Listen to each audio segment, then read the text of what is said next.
This is Keto Shimizu, and you are watching the TV Writer Podcast. My name is Gray Jones, and I want to welcome you to the TV Writer Podcast, partner of Script Magazine, episode 96 for April 27th, 2020. Well, you remember way back on the podcast, one of my first series was a series on women TV writers. And in episode 10, I interviewed Keto Shimizu, who at the time was just a baby staff writer. She had just gotten her first staff gig on The Cape on NBC. And I thought it'd be really cool to check back in with Keto. This is 9 years later, and she's an executive producer on the CW's Legends of Tomorrow. And she's had a really cool career along the way. She's been on some exciting shows like Being Human, The Flash, and Arrow. And she has some great things to say about what that was like. And so you're going to love this interview.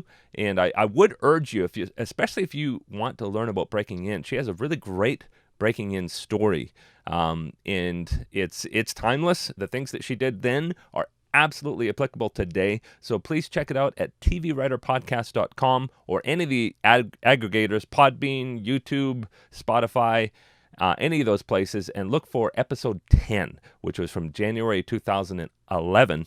And you can find all about how she was in the NBC Writers on the Verge program, how that helped her, and lots more like that.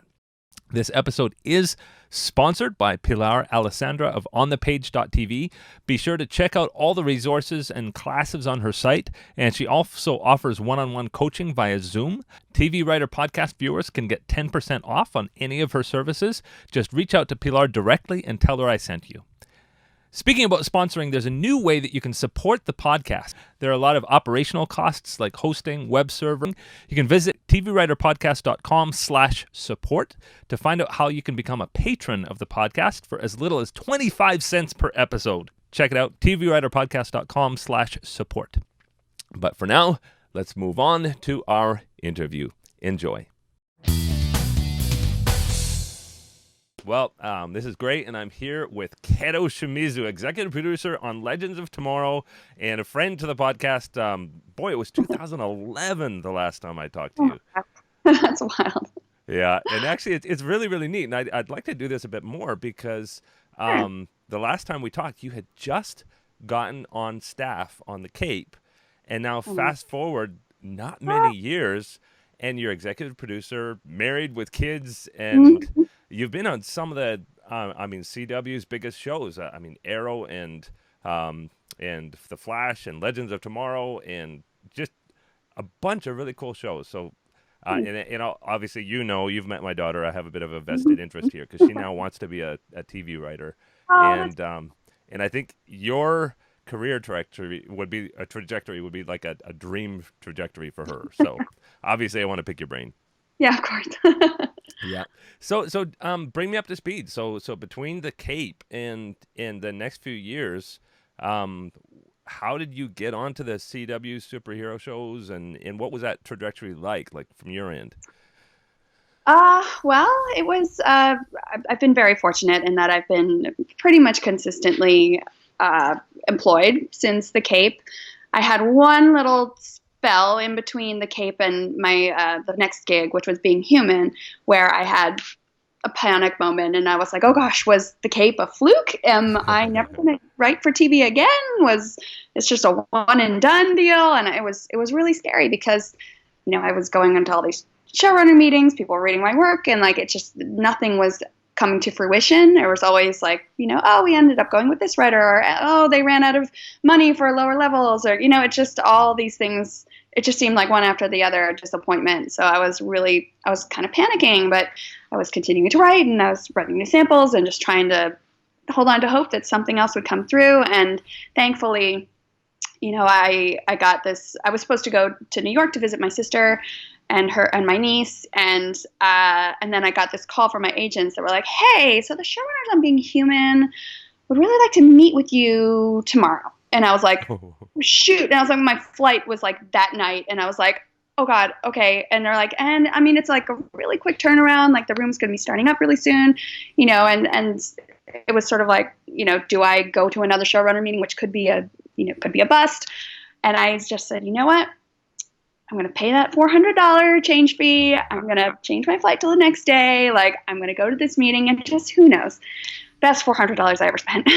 Wow. Because that led me to an amazing gig on Being Human with some of the most incredibly talented writers who were so nurturing, so funny, so talented. And I just learned so much and grew. Like, that was sort of like, if you're thinking of, growing from a baby writer into an adult writer, those were like my formative teen years where I was really getting my feet wet. I was getting experience actually writing and, producing episodes. And it was in this incredibly safe environment where we were all super close. We were all really in each other's personal business, but all of that was ending up on the screen in really deep and resonating ways. So I'm really proud of the time I got to spend there, and so happy that that it all worked out.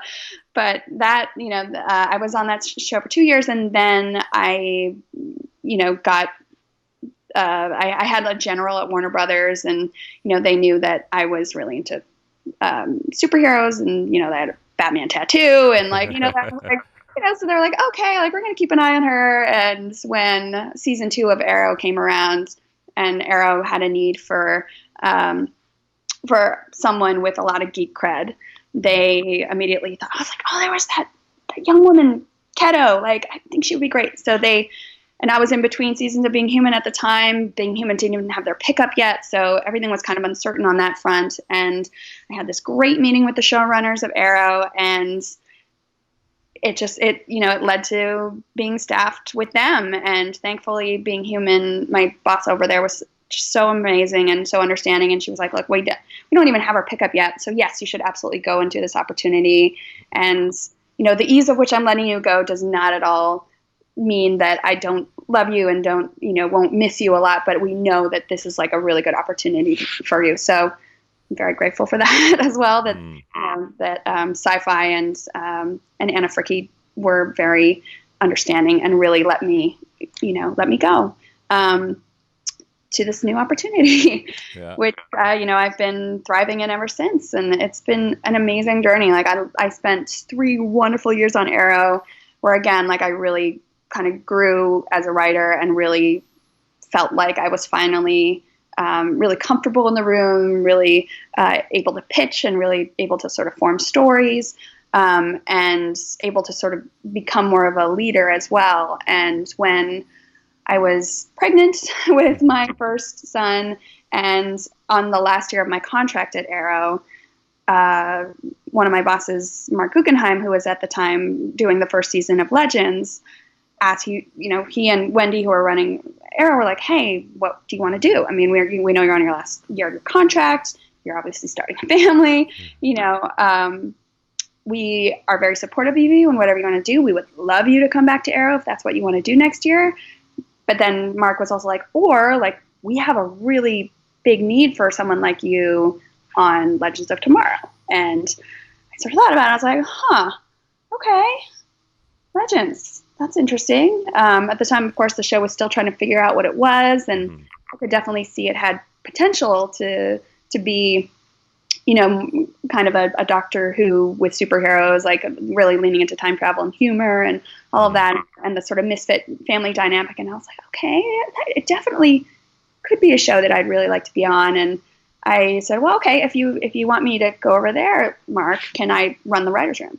Can I, you give me that double bump and like let me actually be a leader? Because I knew in Arrow there wasn't really room for me to grow. There were already sort of the next in line were already picked, and I wanted to support them and not get in their way at all. And I didn't want to compete with that. So I was like, okay, well, can I go over to Legends and do that? And Mark thought about it, and he was like, yeah, so why not? So, he checked with the other showrunner, checked with Greg Berlanti, and they were all totally into it. And I made the transition over to Legends as I was also making a transition into motherhood, which is pretty wild. And I was able to, maneuver, maternity leave and also jumping into the room and really helping to take the reins and steer the show, creatively. And it's been amazing. It's been such a fun ride to be on this show and to watch it evolve season over season and to be such a big part of that and to help nurture younger writers as they've risen the ranks, and to watch them blossom creatively. It's been so fun, and I'm absolutely in love with the show and all the writers that I get to work with. So it's a wild ride, but I'm really, really thankful for, both the fortune that I've had in being able to work with really great showrunners who've been very nurturing, and also with just the content that I've been able to help create. Very, very cool. I don't know too many writers on the Arrow side, but I know Phil Klemmer and Chris Fedak, and they're just awesome. They're wonderful. Yeah. It was really fun to work with Fedak on the first season that I was there. He since went off to create a bunch of his other shows, but it was really fun to be in the room in that first season. It was great. He's so fun. Very cool. Phil is just amazing. He is the most wonderful person to work for and with. He's probably the nicest man working in television. He's just a delight, and so talented, but also just such a great guy to be around. Very cool. Well, I want to rewind just a little bit because the focus of the podcast right now is on the sort of the staff to mid-level writer area, and you mentioned something that I hear a lot, which is after your first staff gig is often the hardest time. Yeah.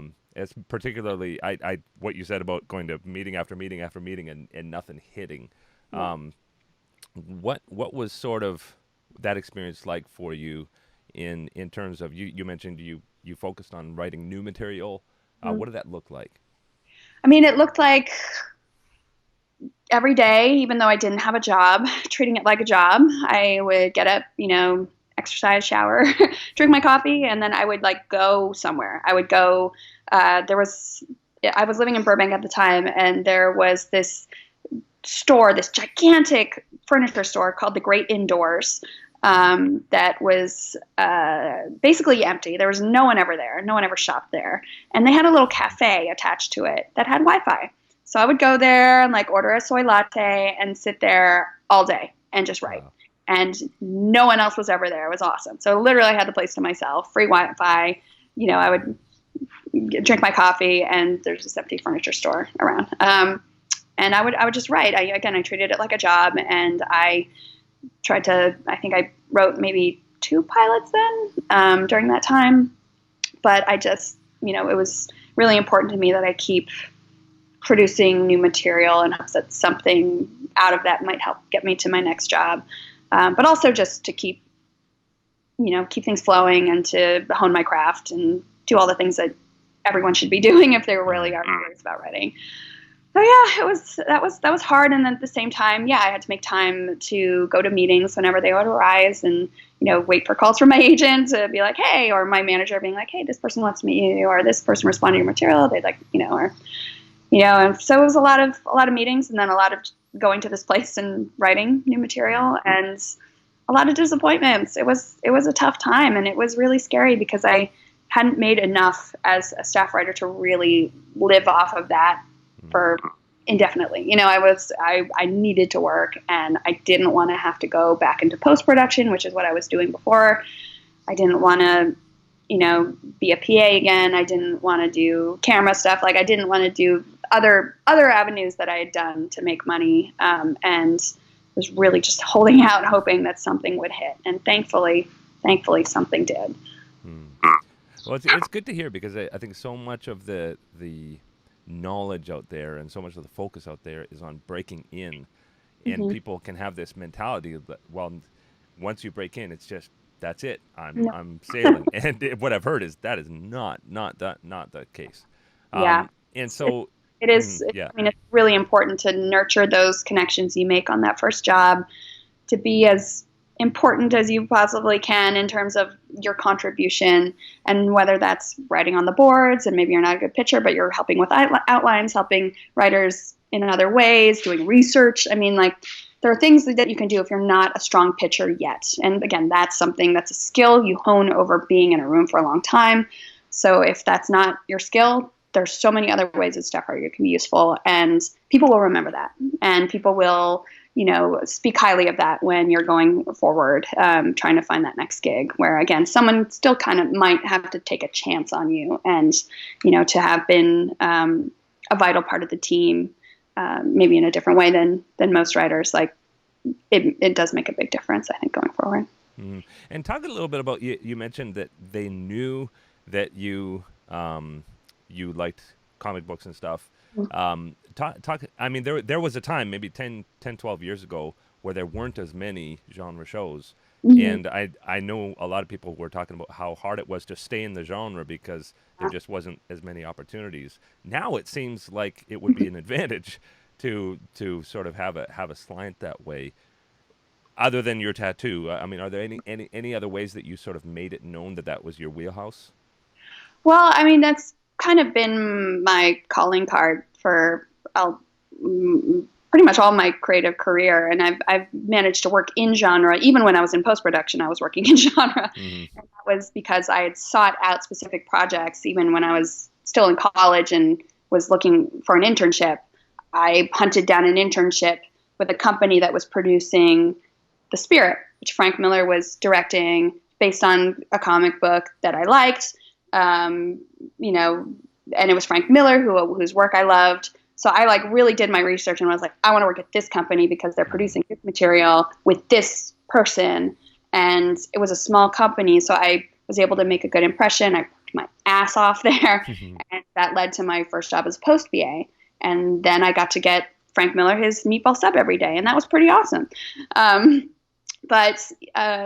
yeah, I mean, I've worked in genre for my entire career, and I've just never been shy about what I'm passionate about. I'm always been a genre nerd. I love horror movies. I love comic books. I love superheroes. I love sci-fi, and that's just been something I've always geeked out about.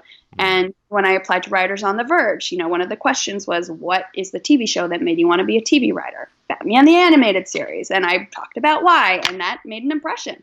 Like that, Karen Horn read that essay, and she was like, I love the Batman Animated Series. Of course. Like, yes. And so she wanted to meet me, and she read my writing, and she loved it. And then knowing that I had that passion is what got me my Kate job. It was that, they were making this show, which is basically Batman, and they needed someone who knew the genre through and through and who loved the genre. And so that was what ended up getting me that first job. And then with Being Human, again, getting to lean into my love of horror and, dramatic horror, like that was what got me that job.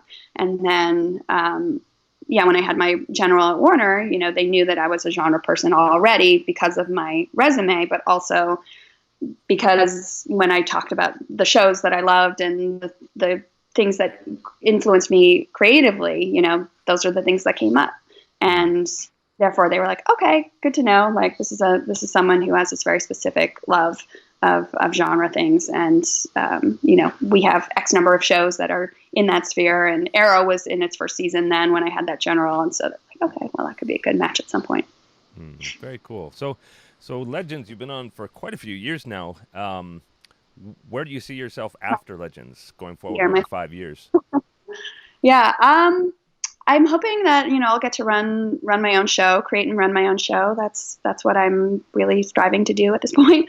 I love Legends. If there's any show that I would work on that isn't solely my own, it would be Legends of Tomorrow. It's just so much fun. And again, I love the writers so much, and I love the cast, and I love working on this just delightfully hopeful and silly, but also, adventurous show. It's so fun. So I'm hoping in the next few years to get my own show off on its feet and to be running that and telling stories that I want to tell. And are you actively developing projects? I am, yeah. I've got a number of different projects. I won't divulge too much detail because that's kind of bad.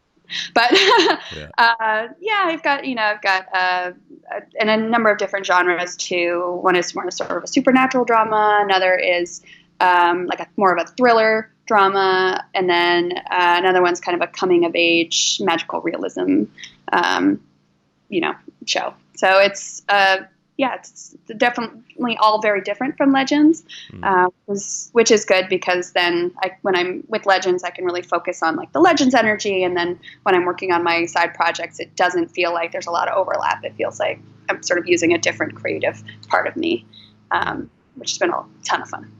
Very cool. So as part of Legends, you've been running the room, and have you also been in a position to read scripts and do interviews with incoming writers? We have. I mean, there hasn't been a lot of turnover since season 2. Since really, after season 1, there was big turnover. But really, since then, it's been a lot of the writers who've come into the room have mostly been from our support staff. So writers who are like our writer's assistant or our script coordinators, like coming into the room, getting to write a freelance, and then if there's space, being promoted to staff writer. So there's really only been one season where we've actually hired someone from outside the camp. Oh, wow. Last year. But for the most part, it's really just been growing from within, which I think is, you invest in the people who help you. I think that's a really good way to grow new voices and to, for the people who work so hard to make our lives easier in the writer's room, like to give them that first opportunity to write a freelance and hopefully, again, if there's room, to promote them to staff writer is something that we take great pride in and really hope that we can do over the course of seasons. I know. Sorry, go ahead. No. What are you saying? I see you at a number of the conventions. How important is it to you to mentor others, and also, I mean, speaking on panels and things like that, to sort of give to the people who are wanting to break in? I think it's really important because it was really important to me to not only have voices out there who are, encouraging and giving some guidelines or some advice to writers who are really struggling to figure out their path. And every path is different. And that's the thing I really try to let people know is that there is no, like, you can't just copy my trajectory, just like I couldn't copy like Jane Stenson's trajectory as much as I would have loved to, Yeah. So I like to just give people as much information and context and ideas, on how they could do it. But I do think most importantly, it's like you have to write and you have to treat it like your job before it's your job. You have to imagine that you're being paid to go through the creative, rigmarole, which it's hard. It's hard. Writing by yourself is hard. Writing in a group is hard. Writing is hard. And like you need to hone your craft constantly. Otherwise, for one, people who are considering you for jobs won't take you seriously if you haven't written a new pilot. If you wrote one pilot and you've been writing on that for years and years and years, like, sorry. Like, okay, what else? And then what did you write? And then what did you write? And then what did you write? Like, you just got to be constantly generating new material. For one, your writing is going to get so much better year after year. And it's a signal to executives. It's a signal to showrunners. It's a signal to agents, managers that you are serious about this, that you are passionate, that you are driven, that you will set goals and accomplish them. These are all good signs of someone who will be an asset in a writer's room. So advice like that is stuff I really try to get out there. But I do also think it's really important, for people in our support staff or lower level writers to continue to mentor them. Because again, I was mentored really well by the people in the Cape writers room, by people in Being Human, and in Arrow as well. And I'm continuing to be mentored by Phil. Like it's a constant growing experience. And there's so many things to learn about this business and about your ever-changing role in it that I think not only having an open mind as a learner, but also passing that down to the next generation, I think is incredibly vital. It makes your show stronger. It makes the industry stronger. It makes, voices of, underrepresented voices stronger. And I think that's really important too. So, we're very blessed to have a very diverse writers room, and we're really proud of it. We've really wanted to bolster those lesser represented voices and let them have a bigger role in our show. And it's made the show better. Very cool. Well, that I think is a great place to end up. I really appreciate you taking this time. And what is Legends doing right now with the virus? Is that we are running a room right now virtually. Yeah. We're all, in our little Brady Bunch Zoom boxes, breaking stories. So we're breaking 601 right now, and we'll see how it goes. We're really only going to work for a few more weeks, and then we're going to stop until we find out when production is actually going to start up. We don't know when that's going to be. There are a lot of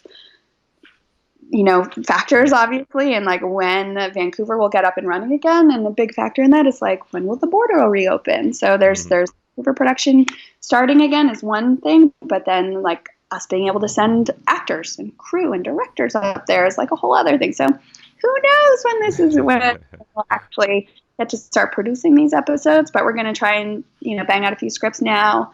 And then when we get the go ahead to start actually producing them, we'll reconvene the room and we'll start writing the rest of the season. Cool. So everyone, please make sure you follow Keto on Twitter at Keto Shimizu. Yeah. Right. Perfect. Well, thanks again so much for taking this time, and best of luck to you. Can't wait for season 6. Thank you so much, Greg. Bye. DrivingFootage.com provides 4K 9-angle driving plates for film and television. Over 14,000 clips are available for locations all around Southern California, with more areas coming soon. A fully equipped camera car with height-adjustable rig is available for custom shoots and second-unit photography. Get more realistic driving shots so your viewer will pay attention to the story. Visit DrivingFootage.com for details.